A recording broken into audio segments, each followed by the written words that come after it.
இன்னொரு வேட்பாளர் இருக்கிறாரமே அசோக்குன்னு, பேர்ல 4 கேஸ். என்ன கேஸ்?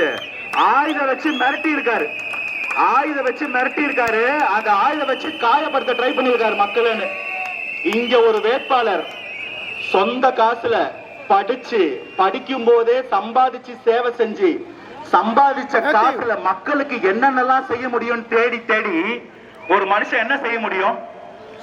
கேன்சர் ஹாஸ்பிட்டல்ல உடம்பு முடியாம இருக்கிறவங்களுக்கு தொடர்ந்து சாப்பாடு போட்டுக்கிட்டு இருக்கிற ஒரு கேண்டிடேட் உங்க கேண்டிடேட். எந்த பிரதிபலனும் எதிர்பார்க்கல.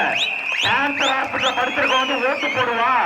2026 விஜய் வருவாரு, கட்சி ஆரம்பிப்பாரு, ஆட்சிக்கு போய் நிக்கலான்னு வரல, சம்பாரிச்சு சேவை பண்ணிட்டு இருக்கிற ஒரு மனுஷன். 3ஆம் பாலினத்தவர்னு நம்ம கேவலமா பேசுற ஒருத்தங்களுக்காக ஸ்பெஷலா ஒரு இனிஷியேட்டிவ் ஆரம்பிச்சு அந்த 3ஆம் பாலினத்திற்காக செயல்பாடுகள் நடத்திட்டு இருக்கக்கூடிய ஒரு மனுஷன். அரசு ஊழியர்களையும் அதிகாரிகளையும் என்னன்னு கூட கண்டுக்காத இந்த அரசாங்க நிர்வாகம் போராட்டம் நடத்தாத ஆள் யாரு?